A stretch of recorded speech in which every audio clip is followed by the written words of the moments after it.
이재명 대통령의 SNS 글을 시작으로 한국에 설탕 부담금이 도입될 수 있다는 말이 나오는 상황. 설탕 들어가는 모든 음식이 비싸지는 건가? 제로콜라도 포함인가요? 유유. 다른 나라도 다 하잖아. 우리도 건강 생각해야지. 설탕 부담금을 둘러싼 쏟아지는 의문과 걱정들. 설탕 부담금이 진짜 필요한지, 뭐가 맞는 정보인지를 스브스 뉴스가 알아봤습니다. 설탕 부담금? 설탕세랑 다른 건가 싶은데, 설탕세는 소비자가 부담하고 거둔 돈은 국가 운영의 일반 재원으로 사용됩니다. 반면 설탕 부담금은 생산자에게 부과하고 특정 목적에만 사용되는데요. 대통령이 말한 설탕 부담금은 담배처럼 제조사에 부담금을 매겨서 그 돈을 지역, 공공의료 강화에 쓰자는 취지입니다. 그럼 가장 궁금한 점, 대체 어디에 부과되는 거지? 현재 논의 대상은 설탕이 일정 기준 이상으로 들어간 식음료입니다.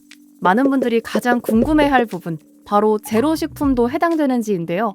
부과 기준이 설탕 함량이기 때문에 제로식품은 원칙적으로 제외되지만 대체당의 장기적 유해성에 따라 추후 확대될 가능성도 열려있죠. 이재명 대통령이 인용한 여론조사에 따르면 설탕 부담금 도입에 찬성하는 응답이 80%였는데요. 설탕 부담금 정말 필요할까요? 조사를 한 서울대 건강문화사업단은 이렇게 설명했는데요. 설탕을 많이 먹는 게 몸에 안 좋은 건 다들 알고 있는 상식인데 정말 부담금까지 부과하면서 국민 건강을 걱정해야 할 정도일까요? 전문가는 특히 소아청소년의 비만 문제에 주목해야 한다고 말합니다. 10대의 남자의 비만율은 OECD 평균에 육박하고 있거든요. OECD 국가들을 생각해 보시면 미국과 유럽인데 우리가 그 평균을 따라간다는 것은 심각하다라고 보는 거죠. 청소년 비만이 성인 비만으로 이어질 확률이 80%가 넘는 현실에 전문가들은 특히 가당 음료에 설탕 부담금이 매겨져야 한다는데요.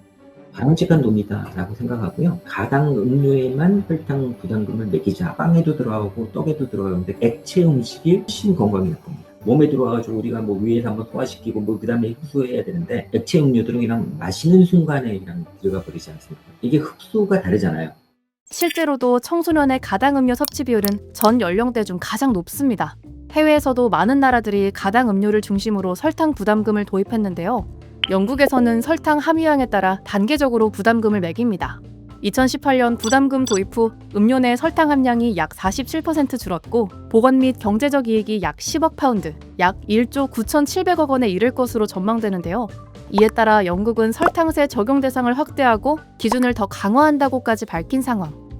소비자들이 설탕이 나쁘구나, 가당 음료가 나쁘구나 라고 인식돼 있고 가격이 한 캔으로 보면 100원, 150원 정도 올라가거든요. 가격도 올라가면 안 사 먹을 거란 말이에요. 음료 제조업체들은 굳이 함량 높은 거를 팔아가지고 저항을 느끼보다는 함량 적은 걸로 바꾸자, 행태 변화가 일어날 것이다 라고 우리가 예측이 되잖아요. 하지만 반대 목소리도 만만치 않습니다. 가장 큰 우려는 결국 물가 상승인데요. 생산자는 부담금의 상당한 부분을 가격 인상을 통해서 소비자에게 전가할 것으로 생각이 됩니다. 덴마크는 비만세 도입 이후 식료품 가격이 10에서 15% 오르며 부작용을 겪었고 불만이 생긴 소비자들은 옆 나라인 독일이나 스웨덴에 가서 식료품을 사재기하기 시작했고 이에 따라 덴마크 식품업계가 직격탄을 맞고 일자리도 없어지는 부작용 연결고리가 이어졌고요. 설탕세를 매기는 게 말은 쉬운데요. 이게 그 안에 지방이 얼마나 들어있는데 설탕이 얼마나 함유됐느냐 이걸 계산하고 징수하는데 적지 않은 행정비용이 이제 발생을 해요. 그렇게 덴마크는 경제 악화를 이유로 설탕세를 폐지했고 인도네시아 등도 이런 이유로 설탕세 도입을 미루고 있습니다. 한편 제로식품 시장 규모가 엄청 커졌잖아요. 기업들은 이미 소비자의 니즈와 트렌드에 맞춰서 대체당으로 전환 중인 상황인데 설탕 부담금을 시행하면 이 전환 속도는 더 빨라지겠지만 대체당이 장기적으로 건강에 어떤 영향을 미칠지는 아직 충분히 검증되지 않았다는 점도 우려로 남습니다. WHO가 설탕세나 설탕 부담금을 권고하고 있다고는 하지만 인공감미료의 건강을 저해하는 가능성을 경고를 하면서 설탕을 피하려다 또 다른 건강 위험을 부르는 것이 아니냐라는 그런 우려가 계속해서 제기가 되고 있는 상황이죠. 그래서 부담금 정책은 최후의 수단이고 다른 방법을 먼저 생각해야 한다는 주장도 나오는데요.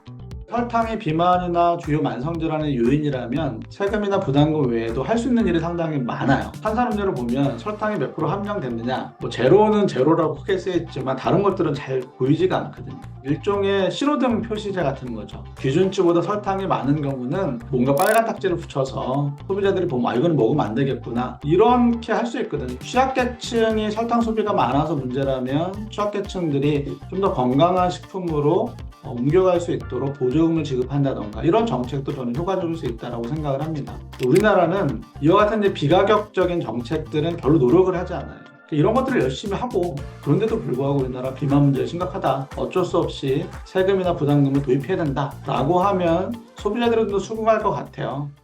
한국의 흡연율이 감소한 건 역시 담배세나 담배 부담금 외에도 장기적인 교육과 캠페인의 영향이 크다고 분석하는 것과 같은 맥락인 거죠. 다만 설탕 부담금에 대한 찬반을 떠나 전문가들이 공통적으로 강조하는 게 있었는데요. 바로 설탕 부담금에서 가장 중요한 건 부담금을 어디에 쓰느냐라는 점입니다.